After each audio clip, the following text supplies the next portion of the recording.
शील क्रमांक 25/22।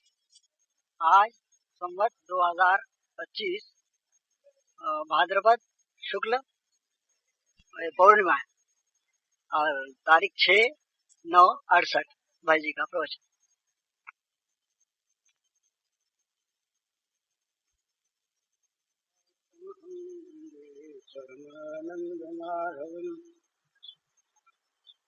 श्रीमन्मदन गोपालम वृंदारण्य पुरंदरम श्री गोविंदम प्रपद्येऽहं दीनानुग्रहकारकम् वंदे मुकुन्दमरविन्ददलायताक्षम् इन्देन्दुशङ्खदशनं शिशुपवेशम् इन्द्रादिदेवगणवन्दितपादपीठम् वृन्दावनालयमहं वसुदेवसूनुम् नवजलधरवर्णं चम्पकोद्भासिकर्णं विकसितनलिनाश्रियं विस्फुरन् मन्दहास्यं कनकरुचितकुलं चारुबर्हावचूलं कमपि निखिलसारं नौमि गोपीकुमारम्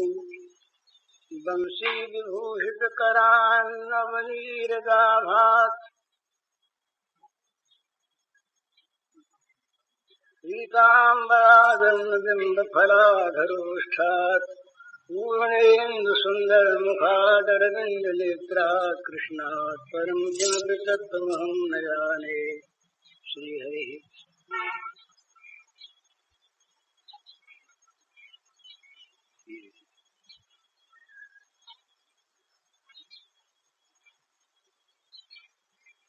श्री राधा जी के स्वरूप तत्व की कुछ बातें हुई। अब दो दिन से साधन के संबंध में कुछ चर्चा हम लोग कर रहे हैं। तो कल भी परसों भी ये बात हुई, अपने सुख की कामना न रहे, कहीं ममता न रहे, ये बहुत आवश्यक है साधन। भगवान ने गीता में 12वें अध्याय में जहाँ अपने भक्तों के लक्षणों का वर्णन किया, वहाँ जहाँ उपसंहार करते हैं वहाँ कहते हैं अनिकेत स्थिरमतिर भक्तिमान में प्रियो नरः। अनिकेत घर बिना का हो, जिसके घर न हो। तो घर तो बहुत लोगों के नहीं है, हजारों लाखों करोड़ों आदमियों के अपना घर नहीं है, पर वो क्या सब भक्तिमान है? तो ये ऊपर से जहाँ से वर्णन आरंभ होता है 13वें श्लोक से, अद्वेष्टा सर्वभूतानां मैत्र करुण एव च निर्ममो निरहंकार सम दुख सुख क्षमी, यहाँ से अंत तक वो एक ही विषय की व्याख्या भगवान कर रहे हैं विभिन्न लक्षणों के द्वारा। तो जहाँ तक घर में ममता है, घर न होने पर घर बनाने में ममता है। घर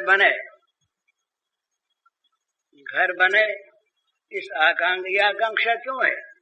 किसी बने हुए ईंट चूने पत्थर की दीवार वाली किसी चीज पर ये मेरी है, ये धारणा बद्धमूल हो जाए, उस पर ममता की छाप लग जाए और कुछ नहीं होता। तो यहाँ निर्ममो निरहंकार, ये ममता जहाँ तक रहती है तहाँ तक घर न रहने पर भी घर है और घर रहने पर भी घर है। घर में अपना घर नहीं है, अपना घर नहीं है तो बस ठीक धर्मशाला में ठहरे हैं। उस दिन अपने बात हुई थी वो सिकंदर के जीवन की बात है। सिकंदर के महल में एक दिन कोई फकीर आकर बैठ गया फकीर बैठ गया तो लोगों ने कहा, महाराज ये राजा का महल है अपना उनका, आप कहीं अलग जाएं, आपके लिए अतिथि भवन अलग है, उसमें आप ठहर जाएं अच्छी तरह से। तो उन्होंने कहा नहीं, हम तो यहीं ठहरेंगे। अपमान करना नहीं था, साधु दिखते थे बड़े तपस्वी त्यागी, समझाने बुझाने पर माने नहीं। सिकंदर के पास खबर पहुंची, सिकंदर स्वयं आए, आकर के बोले, महाराज आप के लिए ठहरने की सारी व्यवस्था ठीक है और आप वहां ठहरिए, कुल प्रबंध है, कोई तकलीफ नहीं होगी आपको, मैं साथ चलता हूं। तो उन्होंने कहा, फिर यहाँ ठहरने में क्या आपत्ति भाई, यहाँ हम ठहरे रहें, इसमें क्या है? तो बोले, महाराज ये मेरे रहने का अलग मकान है। तो बोले, ये इसमें तुम्हारा है? बोले, महाराज कहते ऐसा ही मेरा है। बोले, तुम इसमें हमेशा से रहते आए हो? बातचीत चल रही है। बोले, नहीं महाराज, ये तो हमारा पुश्तैनी है, बाप दादों का है। अच्छा, तो तुम कब से हो? कहा, मैंने जब से होश संभाला, जब से मुझे अधिकार मिला, तब से मैं इस मकान में आ गया, यहाँ रहता हूँ। तो कहा, इसके पहले कौन रहता था? बोले, इसके पहले मेरे पिताजी रहते थे। तो भाई पिताजी रहते थे तो वो उन्होंने क्यों छोड़ दिया? बोले, महाराज क्यों छोड़ दिया, क्या उनका शरीर नहीं रहा? तो छूटा ही। बोले, हाँ शरीर नहीं रहा तब वो नहीं रहे यहाँ पर। नहीं रहे। अच्छा, बोले इसके पहले कौन थे? बोले, पहले हमारे दादाजी थे। तो उन्होंने क्यों छोड़ दिया? तो उन्होंने भी इसीलिए छोड़ दिया कि शरीर नहीं रहा। अच्छा, बोले तुम तो हमेशा रहोगे। बोले, महाराज हमेशा कोई रहता है क्या? जब तक शरीर मेरा है तब तक यहाँ शरीर छूट जाएगा तो जो उत्तराधिकारी होगा वो रहेगा। तो बोले, तुम जब तक रहे तब तक तुम्हारा मकान। बोले, हाँ यही तो बात। बोले, जब तक मैं रहूं तब तक मेरा मकान। ये तुम्हारा मकान कैसे हुआ? ये तो धर्मशाला है, सराय है। सराय में कोई 2 दिन ज्यादा रहा, कोई 2 दिन कम रहा। तो तुम ये कैसे कहते हो कि मेरा है?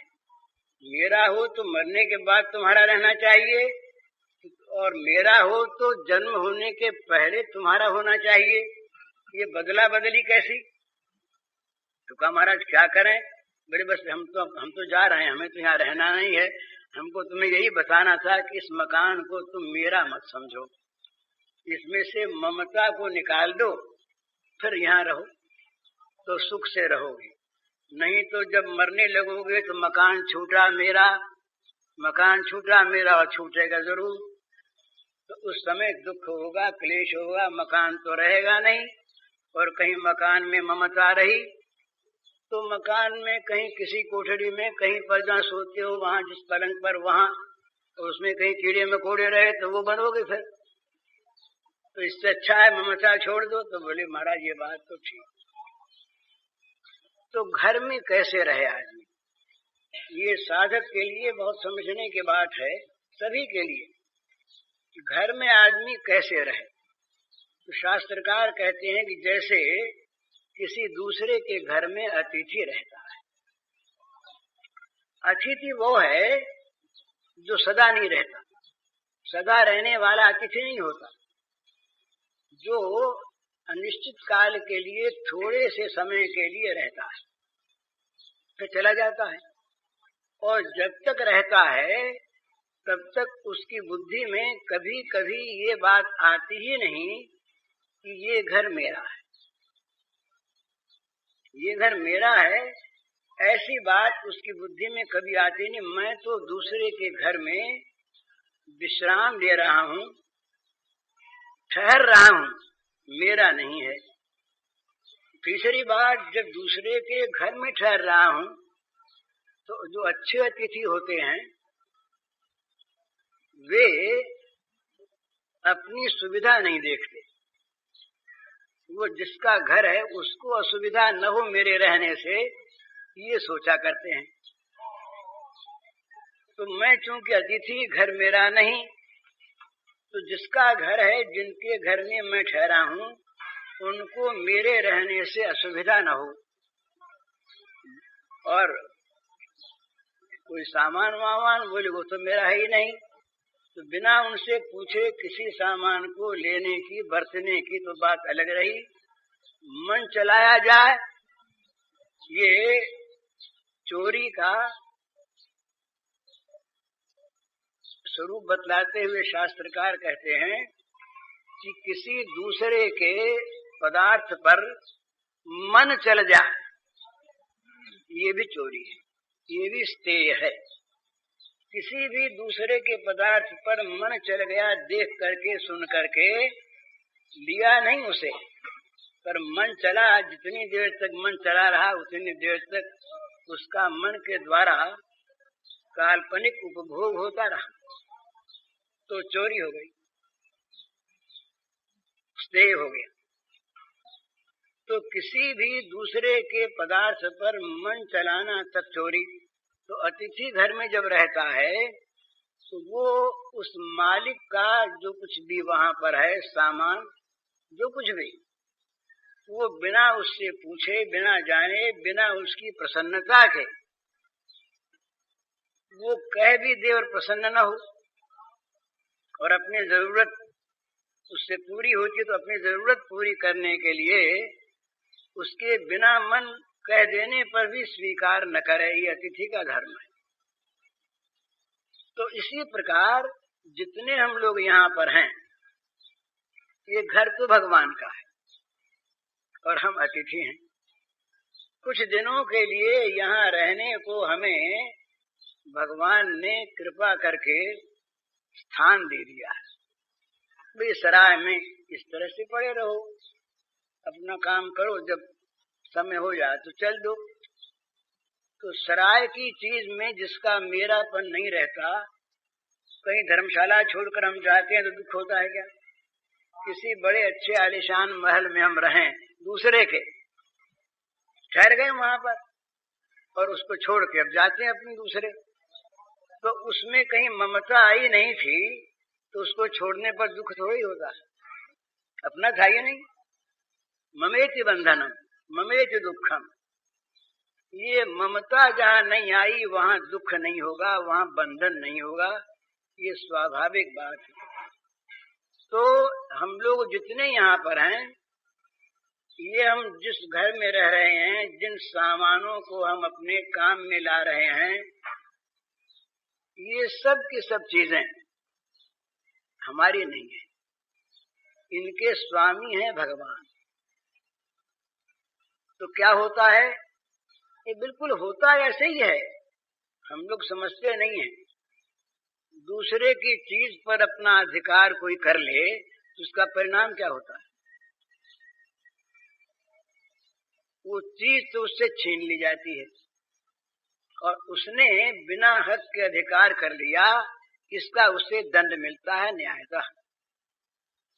तो भगवान की चीज पर हमने अपना अधिकार जो कर लिया कि मेरा घर, ये मेरा पुत्र, ये मेरी स्त्री, ये मेरे पति, ये मेरा मकान, ये मेरा गहना, ये मेरा वस्त्र, ये मेरा मान, ये मेरी कीर्ति, मेरा यश, ये मेरा जहां जहां हम जोड़ते हैं, तो ये मेरा मेरा जो कुछ भी है ये मेरा है नहीं। भगवान की चीज पर हमने अनधिकार अपना स्वत्व जमा लिया, तो क्या होगा? मरते समय कोई चीज रहती है क्या? कोई भी आदमी अपने घर को, अपने मकान को, अपनी चीज को क्या छोड़ना चाहता है मरते समय? पर छोड़ने को बाध्य होता है क्योंकि दूसरे की है, वो उसके पास रह नहीं सकती, रहेगी नहीं, अपनी है नहीं। अपनी होती तो उसकी जिस रूप में मृत्यु होती है ये विधान बनता ही नहीं, दूसरा ही कोई बनता, उसकी चीज पर उसका अधिकार रहता।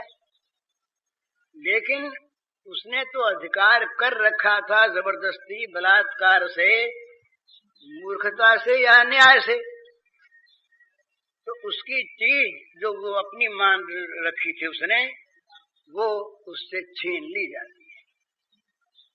जिस शरीर को वो और आगे बढ़ करके मैं कह रहा था, वो शरीर भी छीन लिया जाता है और शरीर से उसे जबरदस्ती निकाल दिया जाता है। शरीर चाहे फिर निष्प्राण होकर के, निर्जीव होकर के मर जाए, पर शरीर में वो नहीं रह पाता। घर से निकाल दिया गया, घर की सारी चीजें छीन ली गईं, सब कुछ, और शरीर से भी उसको निकाल दिया गया। अब वहां पर जिसके शरीर में ममता रही, जिसकी घर में ममता रही, जिसके घर के पदार्थों में ममता आसक्ति रही, ये शास्त्रकार कहते हैं कि मरते समय प्राणी को बड़ा दुख, बड़ा कष्ट होता है। हजार हजार बिच्छुओं के दंश का उसे पीड़ा होती है, और मरने के बाद ममता युक्त प्राणी को बड़ी पीड़ा होती है। वो देखता है, अरे मामूली हमारे पास चाहे 5 ही रुपए हों और चाहे हमारे पास 50 करोड़ की संपत्ति हो, हमने उसको अलग रख छोड़ा है। उसकी चाबी हमारे पास है, हम किसी को बतलाते नहीं, दिखाते नहीं, कहते नहीं, बिल्कुल गोपनीय।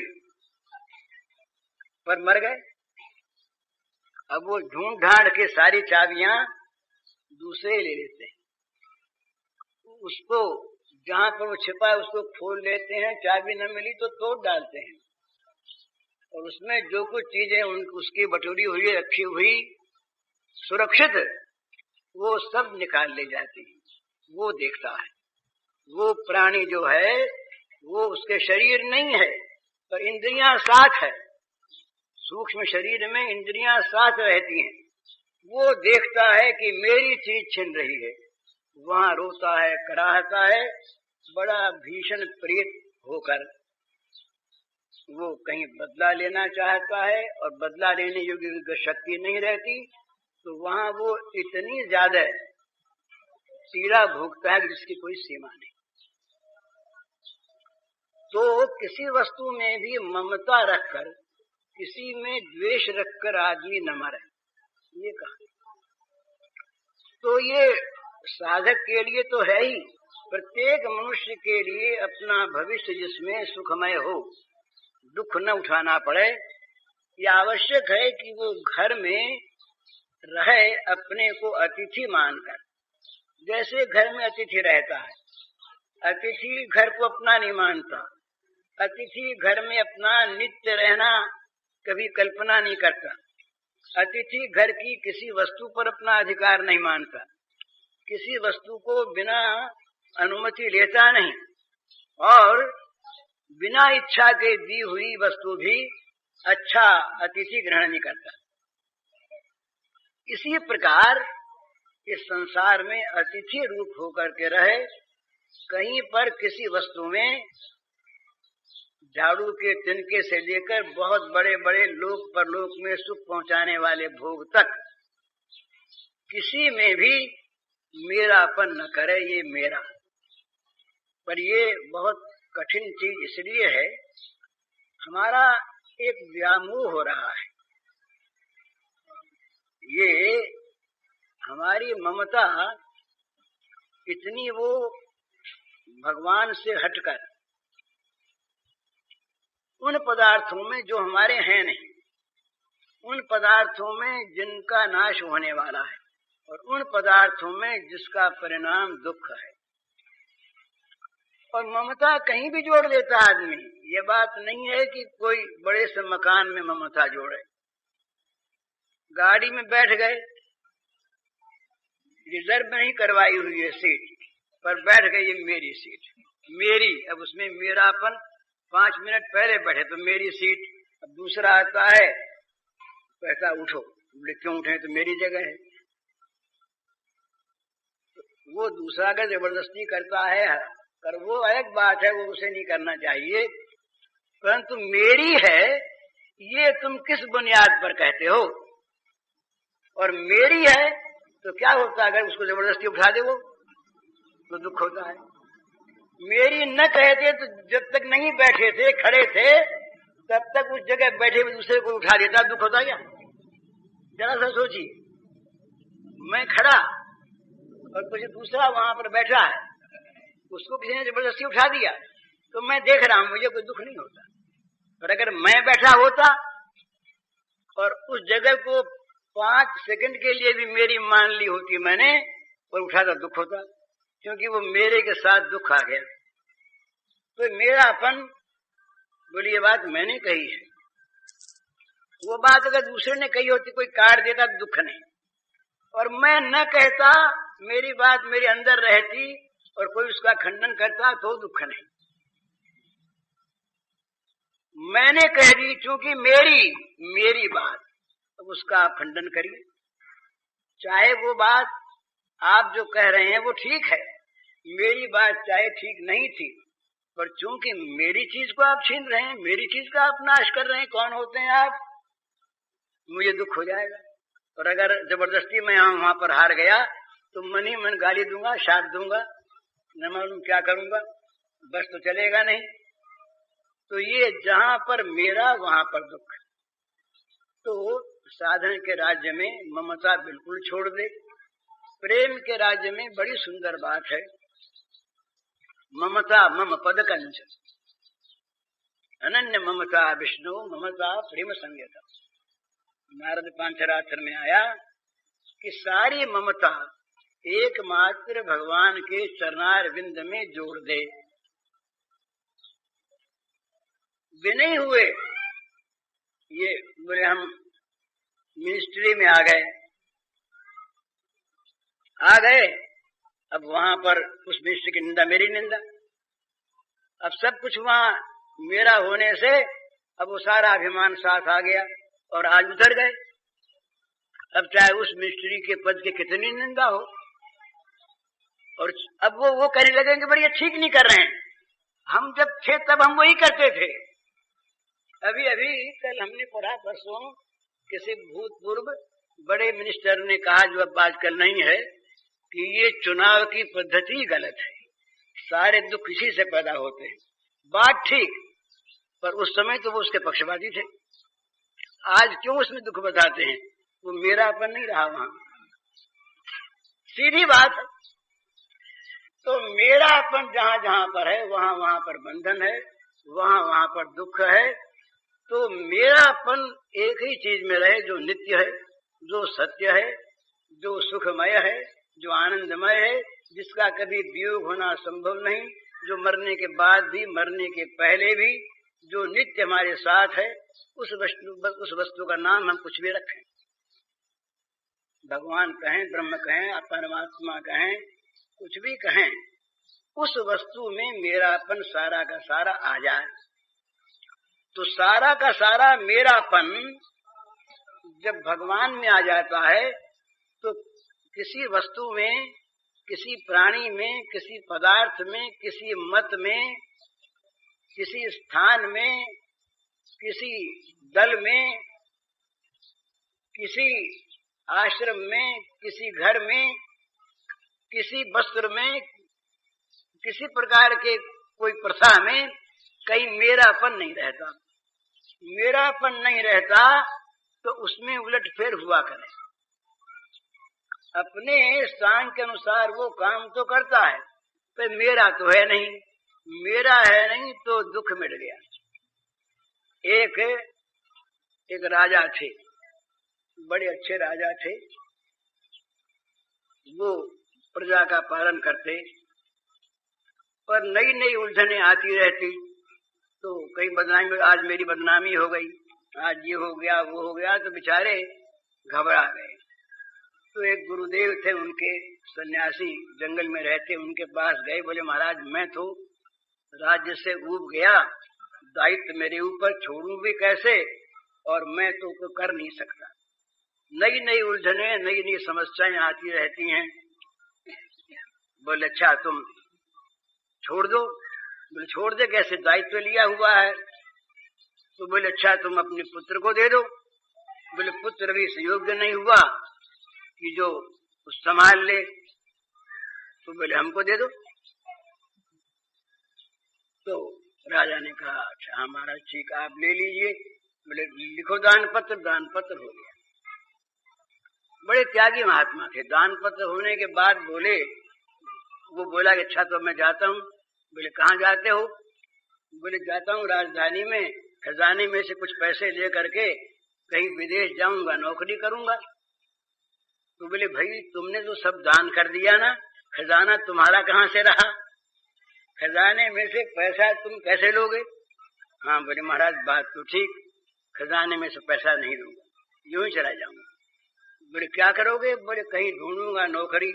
तो नौकरी करोगे? बोले हाँ नौकरी करके ही काम चलाऊंगा। तो बोले नौकरी करनी है तो हमारी करो, इतना बड़ा राज्य हमारे पास आ गया है, इस राज्य को तुम संभाल लो। तो मालिक हम रहे, तुम नौकर रहे, काम सब करो, नौकर की हैसियत से करो, काम संभालो। कोई आपत्ति तुमने इसमें है? बोले महाराज आपत्ति क्या है, कहीं भी नौकरी करनी है, यहाँ करें वहाँ, हमारा तो अब कुछ है नहीं। हाँ बोले यही बात ठीक, तुम्हारा कुछ नहीं, तुम अपना कभी समझोगे तो नौकरी कर नहीं सकोगे। ये पहले मन में पक्की बात कर लो कि तुम्हारा राज्य नहीं, तुम्हारी कोई चीज नहीं, तुम नौकरी करो, तुमको नौकरी के पैसे मिलेंगे, उतने पैसे तुम्हारे, ईमानदारी के। बोले हाँ ठीक। अब नौकरी करने लगे। अब कहीं खराबी हो तो वो गुरुजी के पास समाचार भेज दे, महाराज ये खराबी हुई है। कहीं तारीफ हो तो वहां समाचार भेज दे। कोई मिलने जुलने वाले आवे, तारीफ करने वाले, उनको वहां भेज दें। कोई लड़ने वाले आवे, उनको समझा ले, न माने उनको वहां भेज दे। तो एक दिन गुरुजी राजधानी में आए। अब ये बड़ा प्रसन्न, खूब काम कर रहा। तो बोले भाई तुम खूब काम कर रहे हो? बोले हाँ महाराज बड़े मजे में काम कर रहा हूँ, कोई भी बखेड़ा नहीं है। बोले अब तुम्हारे कोई बखेड़ा नहीं? बोले अब तो सारा बखेड़ा आपके हो गया, मेरे क्या बखेड़ा? मैं तो अब बिल्कुल प्रसन्न हूँ, आपकी आज्ञा अनुसार काम कर देना, ये मेरा काम। जब मेरा है ही नहीं तो अब मेरे लिए मानापमान क्यों होता, मेरे लिए अच्छा बुरा क्यों होता? तो बोले उस पर यही बात है, संसार में जो मेरा मानेगा उस पर बखेड़ा रहेगा। मालिक से मुनीम हो गया कि बखेड़ा मिटा, और मुनीम से मालिक बनने गया तो बखेड़ा लगा। तो जगत में बखेड़ा बढ़ता क्यों है? ये इतना जगत में द्वंद्व जो बढ़ता है, कलह बढ़ती है, आपस में विवाद बढ़ता है, झगड़े बढ़ते हैं, हिंसा, तो हिंसा होती, इसका मूल क्या है? मूल है ये ममता, और ममता के विस्तार का प्रयत्न। वो ममता किसी मकान की नहीं, अपने मत की ममता, अपनी बात की ममता। ममता के विस्तार में आदमी लगा रहता निरंतर, मेरेपन का विस्तार हो, मेरी छाप लगे किसी भी मकान पर। और एक मकान है सोने उठने के लिए काफी है, 10 मकान क्या करेगा? 10 मकान में सोता उठता नहीं, पर 10 मकान पर वो कागजों में तो नाम मेरा आ गया कि नहीं, मेरे मकान है, मेरे मकान है। तो ये मेरेपन का विस्तार करने में आदमी निरंतर लगा रहता है, और जितना विस्तार करता है उतना फंसता है। और जब कभी मेरी चीज छीनी जाती है और छीनी जाएगी, तब जिसके मेरी चीज नहीं थी वो तो आराम से न हो न छिने, और जिसकी छीनी जाती है वो रोता है, कराहता है, बड़ा दुखी होता है, बड़ा संतप्त होता है, न मालूम क्या क्या करता है। तो साधक के लिए और सभी के लिए जो अपना सुख चाहते हैं, वे घर में ये संसार में रहें अतिथि की तरह से। उन बातों को फिर याद कर लें। अतिथि समझता है कि घर मेरा नहीं है, दूसरे का है। अतिथि घर को हमेशा रहने की भूमि नहीं समझता, कुछ दिनों के लिए टिका हुआ है, उसे चले जाना है। तो इसलिए कहीं पर भी वो ये मेरा बोल करके स्थायी इंतजाम नहीं करता। तीसरी बात, उस घर के मालिक का कोई भी सामान उसका अपना नहीं है, किसी पर वो मन नहीं चलाता। आवश्यक वस्तु भी उस मालिक की अनुमति के बिना नहीं लेता, और मालिक की अनुमति भी हो गई पर मालिक का मन नहीं है, उसने केवल हमारी आवश्यकता को देखकर, मन को देखकर देना स्वीकार कर लिया, तब भी नहीं लेता। और जहां तक बनता है अपने द्वारा उसका सेवन करता है। एक चक्रा नगरी में पांडव जाके ठहरे। ये महाभारत की कथा है। बड़ा बुरे विचार का आदमी दुर्योधन था।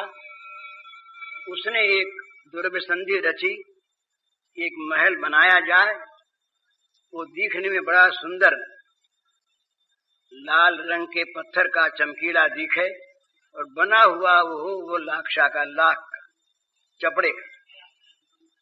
और ये उसमें विवाह तो हुआ नहीं था। पांचों भाई और मां कुंती,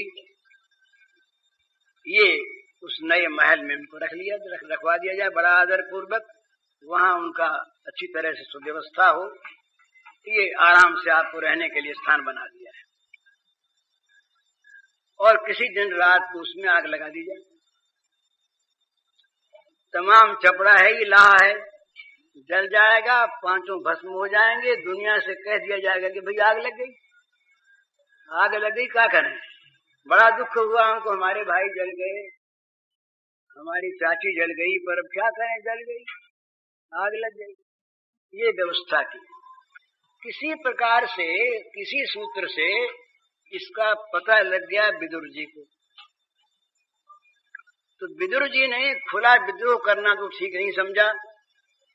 विदुर जी ने व्यवस्था की कि वो मकान जब बनने लगा तो कारीगरों के साथ मिले और कहा कि इसके नीचे से एक ऐसी सुरंग बनाओ जिसमें से 5-7 आदमी बड़े मजे में जल्दी से निकल करके नदी किनारे तक पहुंच सके, भीतर ही भीतर।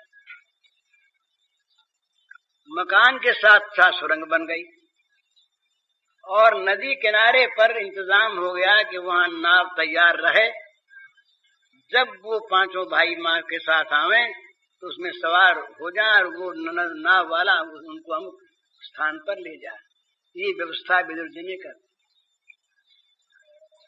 और एक भाषा थी अलग, कोड वर्ड थे उसके, विदुर जानते थे, युधिष्ठिर जानते थे। उस भाषा में लिख करके संकेत और दे दिया धर्मराज को, किस तरह से आग लगेगी, यूं सुरंग बनी हुई है, तुम लोग भाग जाना, वहां सारा इंतजाम रहेगा।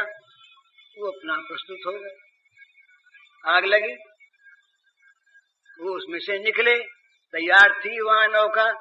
एक चक्रा, एक नगरी थी, उस नगरी के घाट पर जाकर के नाव लगी, वहां उतर गए और वहां छिप के रहना था। अभी अवसर नहीं था, इनके पास शक्ति संचित नहीं थी लड़ाई का। तो जब तक शक्ति संचय न हो तब तक विराम लेना ये नीति के अनुसार आवश्यक है।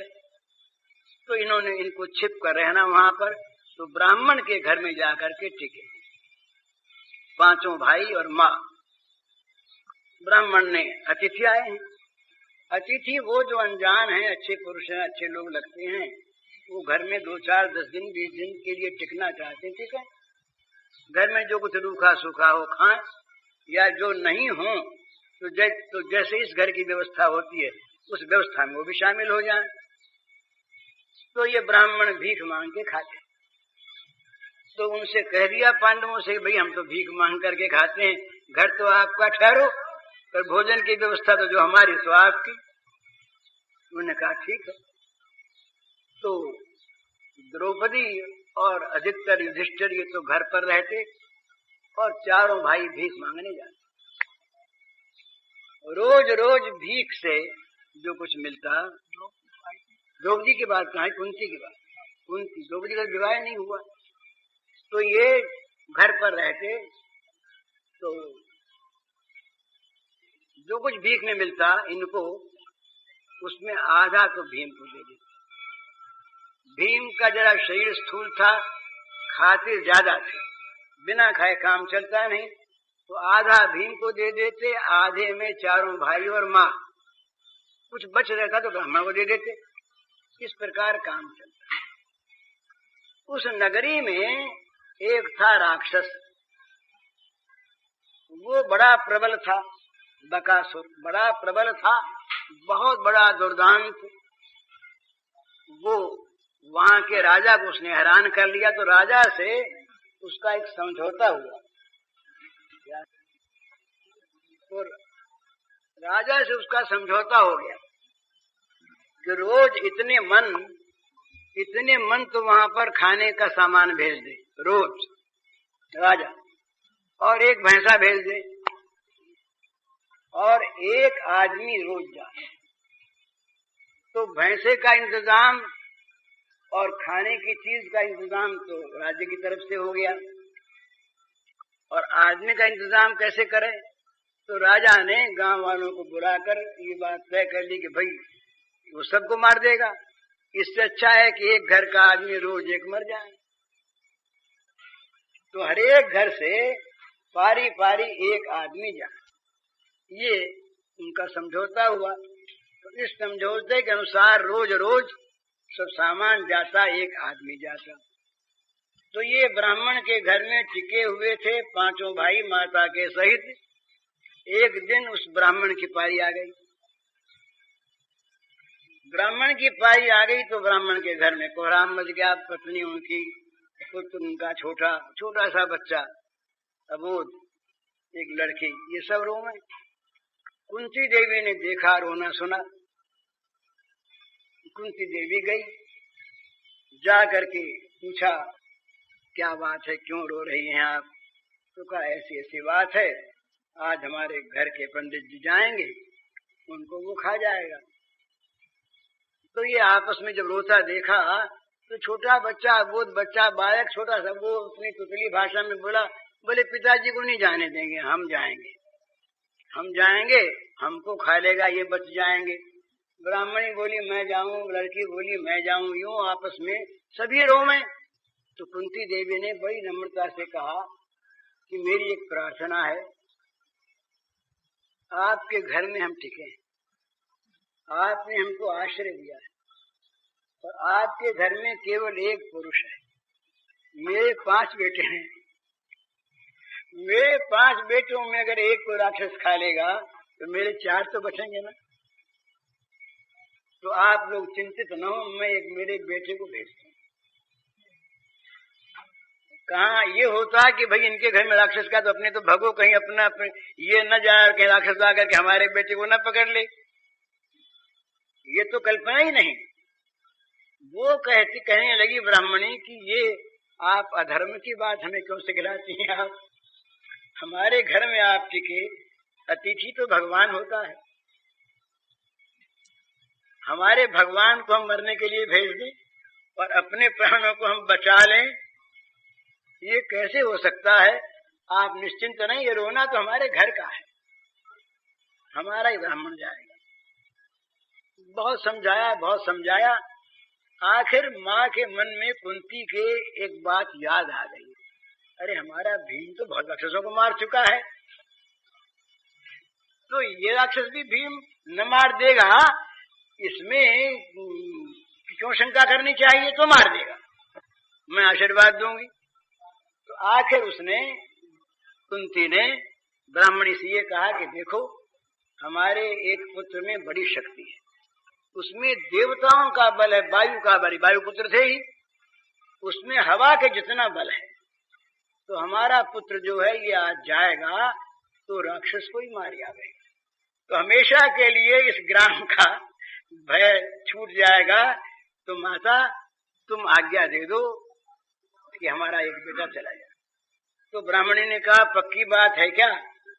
पक्की बात हो तो मुझे धोखा तो देती हो, धोखा देके मेरे ब्राह्मण को बचाने के लिए तुम अपने पुत्र को भेजने के निमित्त से ये धोखा देती हो, तब तो मैं मानूंगा नहीं बात, और तुम सच सच बोलती हो तो उसने कहा कि मैं सच बोलती हूँ, मेरा पुत्र अवश्य अवश्य राक्षस को मार के आवेगा। तब ब्राह्मणी ने स्वीकार किया। कथा आगे चलती, भीम गए, भीम ने जाकर के सोचा कि आज मौका लगा पेट भर खाने का। अरे भीख से कितना मिलता जितना कितने भी खाते पर रहते तो भूखे ही, भूखे रहते। अब जहाँ मनो चाहिए वहां शेरों से कैसे काम चले। आज वे गाड़े के गाड़े भर कर गए तो उसने सोचा भीम ने कि राक्षस से तो पीछे निपटेंगे, तो राक्षस की तरफ तो पीठ कर ली और अपना मजे में खाने लगे। राक्षस ने देखा कि ये तो आज कोई नया आदमी आया है, अरे यहाँ आने पर खाने के बाद तो दूर रही, सब कुछ भूल जाए, कांपता हुआ रहे, मूर्छित हो जाए, और ये तो मजे में खा रहा, हमको पीठ दी हुई। राक्षस डराने के लिए सामने गया तो यूं हाथ से यूं करके और फिर पीठ फेर की तरह खाने लगे। अब ये 10-20 बार ऐसा हुआ, राक्षस तो बड़ा तंग आ गया कि ये तो बड़ा बलवान मालूम। इतने में जब पेट भर लिया तब राक्षस से बोले भाव देखे कौन, तो राक्षस को तो मार ही दिया, ये सब काम हो गया। तो ये मैं कह रहा था इस विषय पर, अतिथि का धर्म क्या है। अतिथि का धर्म है कि जिस घर में ठहरे उसको अपना माने नहीं, हमेशा अपने रहने की जगह माने नहीं, उस घर के किसी सामान को अपना माने नहीं, बिना कहे उसके सामान को छुए नहीं, मन चलावे नहीं, और उसकी अनुमति से भी वही सामान ले जो वो प्रसन्न मन से अनुमति देता हो, और उसकी सुख सुविधा देखता रहे। अपने आराम के लिए उसको कहीं कष्ट होता हो, असुविधा होती हो तो उसको स्वीकार न करें, और उसके लिए जितना अपने से त्याग होता वो त्याग करे। ये अतिथि का धर्म। तो हम लोगों के लिए ये शास्त्र का आदेश है कि तुम जो संसार में आए हो, ये संसार भगवान का, ये घर भगवान का, सारी चीजें भगवान की, तुम तो अतिथि हो, 2 दिन के लिए आए हो, मौत आई के गए। तो जैसे रेल के डिब्बे में बैठा हुआ आदमी रेल की सामग्री को अपना नहीं मानता, धर्मशाला वाला धर्मशाला के सामान को अपना नहीं मानता, इसी प्रकार अपना न मानकर जब तक रहो इसमें सहूलियत से सबसे मिलजुल कर रहो। अरे रेल के डिब्बे में कहीं लड़ाई कर ली, मुसाफिर आपस में लड़ पड़े, और कहीं इतना प्रेम हो गया फंस गए, कहीं रीझ गए, कहीं खींच गए तो रास्ते में रह जाएंगे ना, कहीं जेली हो जाएगी, रास्ते में फौजदारी हो गई। तो ये न करे, अपना जहां तक बने प्रेम पूर्वक सबसे सबका आदर करते हुए सुख पहुंचाते हुए रहे, और अपना न माने। ये जहां जहां पर ममता आई, किसी चीज में, किसी वस्तु में, किसी प्राणी में, किसी बात में, अपनी बात में, अपने मत में, अब कहीं पर भी ममता आ गई तो फंस गए। ये मेरा तो ये तेरा। अब तेरा जो है ये अगर मेरे में सहायक है, सबसे पहले तो आदमी मेरा तेरा वाला क्या मानता है, ये सब लोग अपने अपने हृदय पर हाथ धर के देख रहे, ये तेरे वाला भी मेरा हो जाए। अधिकतर तो यही इच्छा रहती है, अधिकतर यही इच्छा रहती है कि तेरा न रहे, मेरा ही हो जाए। और इससे जो नीचे उतरते हैं, कुछ उदार होते हैं, वो कहते हैं कि भाई तेरा रहे पर मेरा सहायक होकर रहे, मेरी सहायता, मेरे की सहायता करे तो तेरा रहे, नहीं तो तेरे की आवश्यकता नहीं। इससे जो अच्छे होते वो मानते हैं कि भाई मेरा भी रहे, तेरा भी रहे, मेरा भी रहे, तेरा भी रहे, जिसको आजकल सहजीवन कहते हैं आजकल के राजनीतिक लोग, वो भी नहीं चलता। हम भी जिए तुम भी जियो, ये तो तेरा भी रहे, मेरा भी रहे। पर इससे तो होता नहीं। तब ये कहते हैं कि मेरा रहने में अगर तेरा जाता हो तो भले ही जाए, मेरा रहे। फिर ये कहते हैं कि तेरा रहे ही नहीं, मेरा हो जाए। और फिर कहते हैं कि तेरे का नाश करके मेरा बनाना है। ये स्थिति संसार की होती है। इसमें क्या होता, साधना कहीं रहती नहीं, साधना रहती नहीं। रात दिन कलह, विवाद, विषाद, भय, क्लेश, हिंसा, प्रतिहिंसा, क्रोध, ये रहते हैं, ये सभी के जीवन में रहती। इसका कारण ये ममता और आसक्ति है। तो साधक के लिए ये बड़ी आवश्यक बात है, वो घर को बिना घर का हो जाए। बिना घर के हो जाएगा अर्थ क्या है कि घर में जितनी भी मेरी कहने वाली चीजें हैं उन सब में मेरापन निकाल दे। अनिकेत स्थिरमति, और भगवान में स्थिर बुद्धि हो जाए, भगवान ही मेरे और कुछ मेरा नहीं। इस प्रकार जो भगवान के साथ ममता का संबंध जोड़ ले तो बोले ममता निकलती नहीं, ममता तो बिचारी रहेगी नहीं।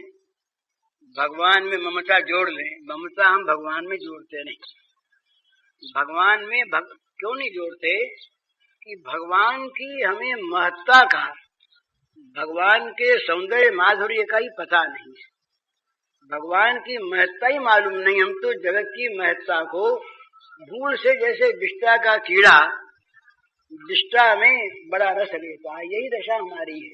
ये जैसे मल भोजी शूकर, मल का कीड़ा, ये विष्टा की मक्खी जैसे विष्टा ही पर जाती है, इसी प्रकार से हमारी वृत्ति निरंतर भोग विष्टा पर, भोग रूपी मल पर जाती है, उधर से हटती नहीं।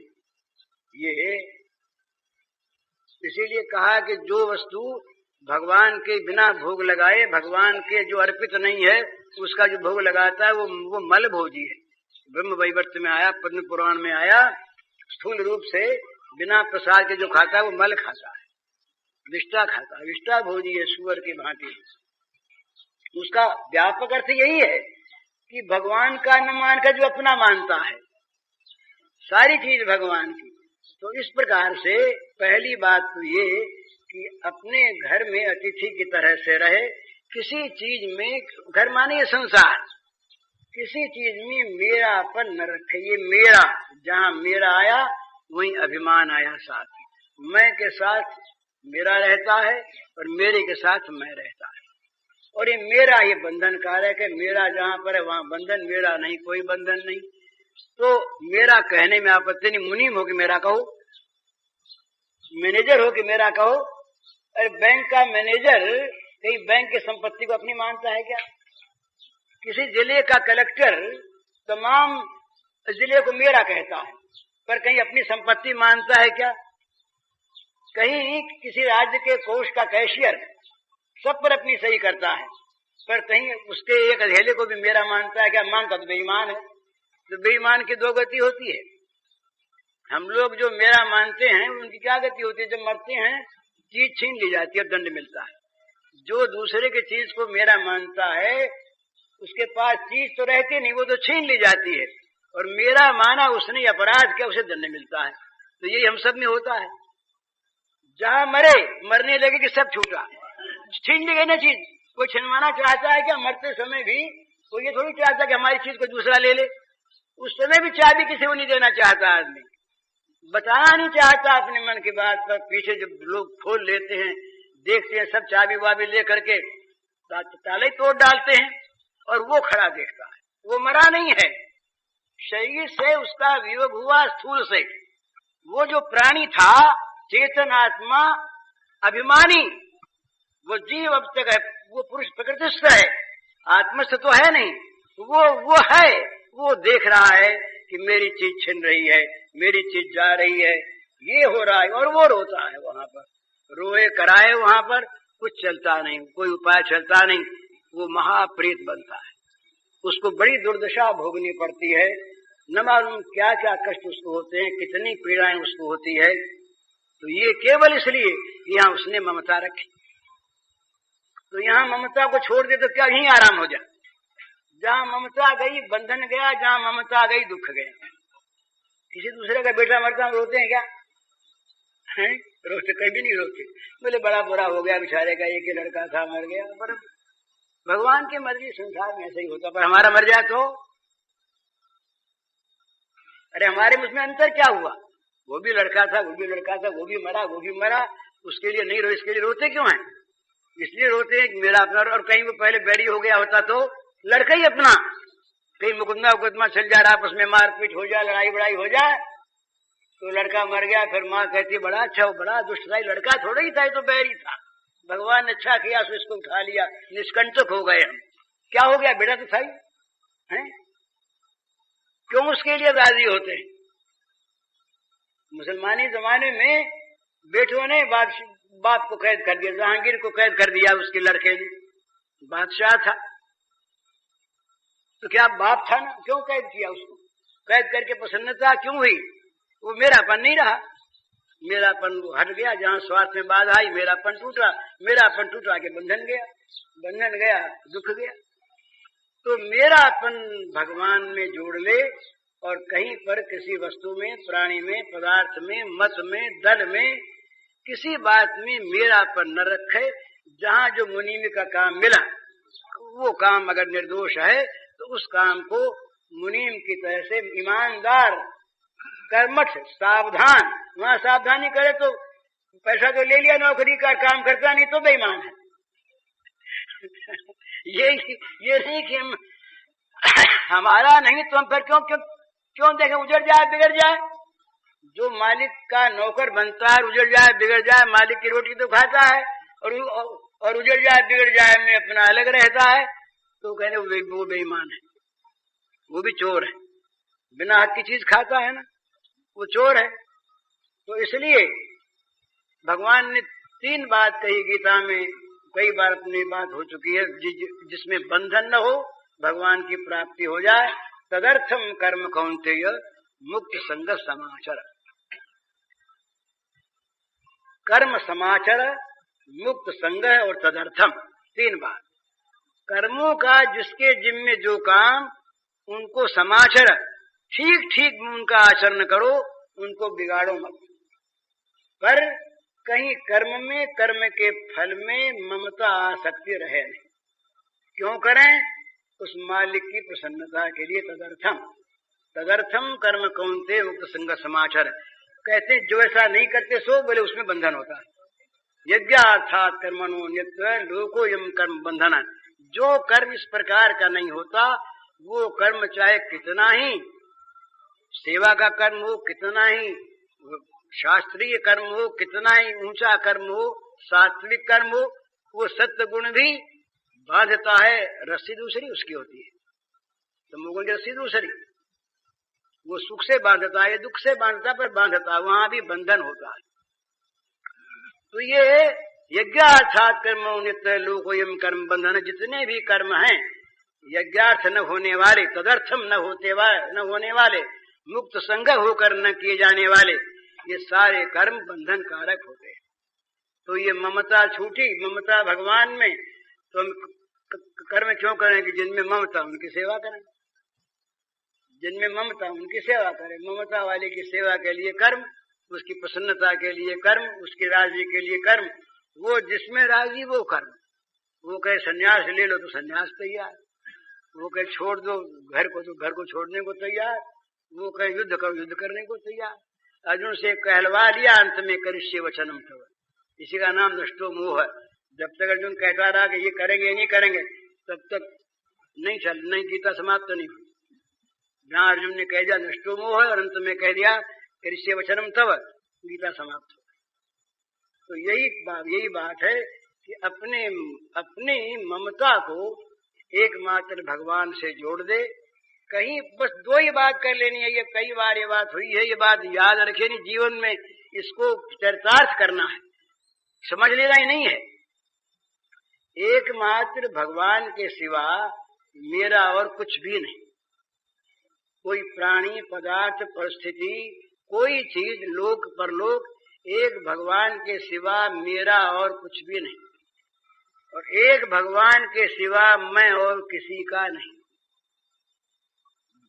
एक भगवान के सिवा मैं और किसी का नहीं। एकमात्र मैं भगवान का और एकमात्र भगवान मेरे। ये ममता के दोनों तरह के संबंध केवल भगवान से हो जाएं, बस यही करना है। इसके आगे तो भगवान अपने आप कर लेंगे सब कुछ। ममता का जो संबंध है ये जगत से टूट जाए, भगवान से, तो फिर जगत से भले संबंध रहे, उनके नाते रहे, फिर कोई आपत्ति नहीं है। जो जगत से सीधा संबंध हमारा हो रहा है, उनको भूल कर, उनको छोड़कर, ये बंधन कारक है। तो जगत से हमारा संबंध सर्वथा किसी भी हेतु से, किसी भी कारण से हमारा सीधा संबंध जगत से न रहे। संबंध हमारा हम भगवान के केवल और भगवान हमारे केवल। वहाँ भगवान स्वीकार कर लेते हैं, बोले हम तुमको ऐसे मान लेते हैं, हम ही तुम्हारे हैं और तुम ही हमारे हो। हम उस भक्त के पास जब आते हैं भगवान तो झूठ नहीं बोलते हैं, उससे कहते हैं कि भैया हम तुम्ही को जानते हैं और किसी को जानते ही नहीं। ऐसा वो सर्वज्ञ जो भगवान है वो कहते हैं कि बोले क्यों ऐसी बात कहते हैं महाराज, क्या बात हो गई? बोले तुम मेरे हृदय हो गए ना। साधु हृदय मह्यम साधु नाम हृदय त्वहम मदन नत्य न जानन्ति नाम तेभ्यो मनागप। ये भगवान विष्णु के शब्द हैं दुर्वासा जी के प्रति श्रीमद् भागवत में। वो कहते हैं कि जो ये भक्त हैं मेरे, ये मेरे भक्त नहीं है, ये मेरा हृदय है। ये मेरा हृदय है तो मैं उनका हृदय हूँ। हृदय मह्यम और हृदय तो हम, वे मेरा हृदय मैं उनका हृदय। तो फिर तुम लोगों का आपस में क्या संबंध कुछ नहीं। वो जानते हैं केवल मुझको, किसी को जानते ही नहीं। और भैया मैं जानता हूँ केवल उनको ही और किसी को नहीं जानता। सारे जगत को भूल जाते हैं। उन भक्तों के दायरे में जब आते हैं भगवान, वो फिर कह देते हैं, बोले दुर्योधन से कहने में शर्म नहीं आई भगवान को, जो भगवान स्वयं कहते हैं कि हम सबसे ऊंचे राग द्वेष के पर। वो भगवान कहते हैं कि दुर्योधन तुम हमें भोजन के लिए कहते हो, पांडवों के बैरी होकर के। पांडवों का बैरी मेरा बैरी, साफ साफ मुंह पर।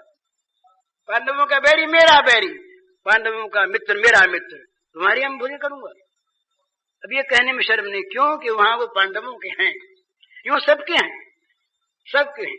तो भगवान के साथ जिसके ममत्व का संबंध हो गया, उसके भगवान अपने इतने निकट के बन जाते हैं कि उसका सारा दोष अपने ऊपर, उसका सारा भार अपने ऊपर, उसकी सारी जिम्मेवारी अपने ऊपर, उसकी सारी देख रेख अपने ऊपर, सारी संभाल अपने ऊपर, कोई चीज बाकी है नहीं।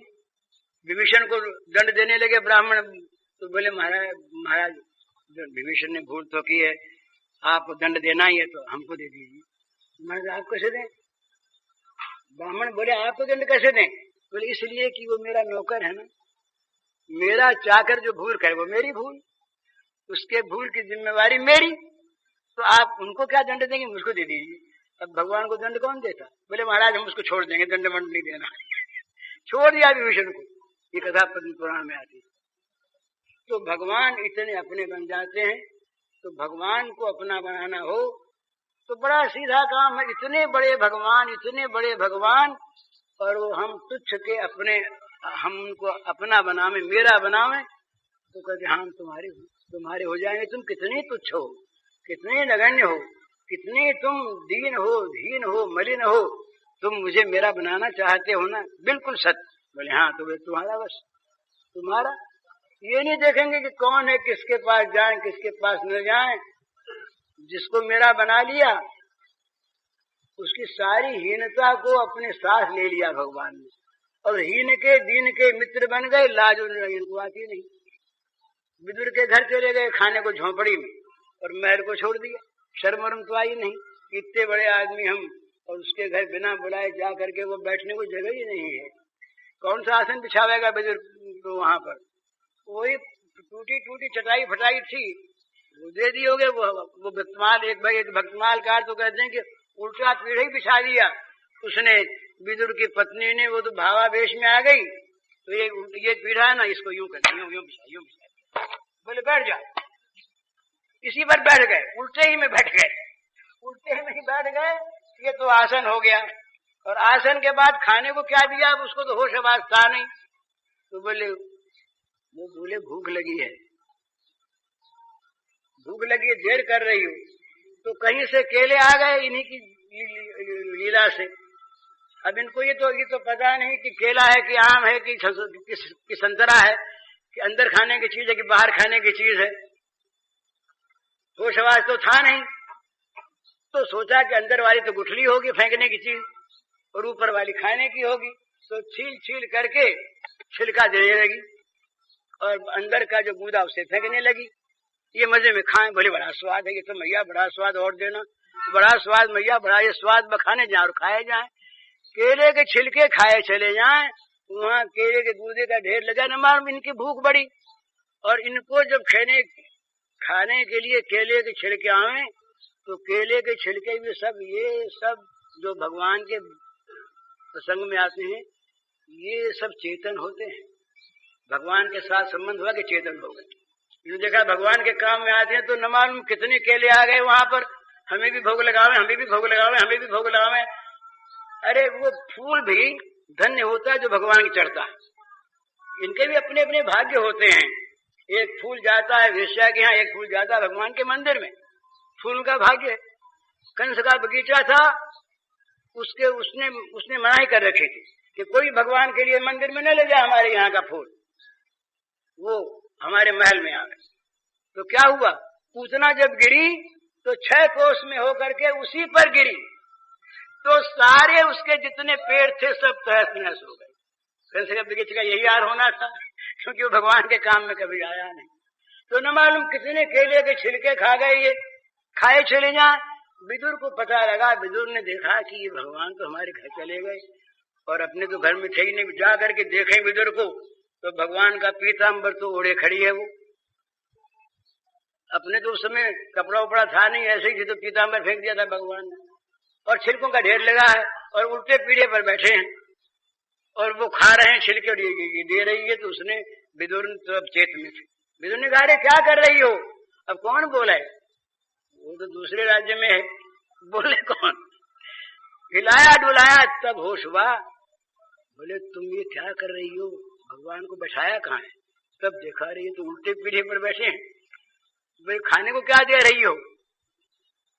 अब देखा तो अपने हाथ में छिलके हैं और वो छिलके खा रहे हैं और गूदे का ढेर लगा है। बोले तुमने पहन क्या रखा है ये? अब देखा तो भगवान का पीताम्बर है। तो भगी वो तो वहां से। ये बोले मैया लाओ ना, भूख लगी और लाओ। इनको पता नहीं विदुर जी आ गए हैं।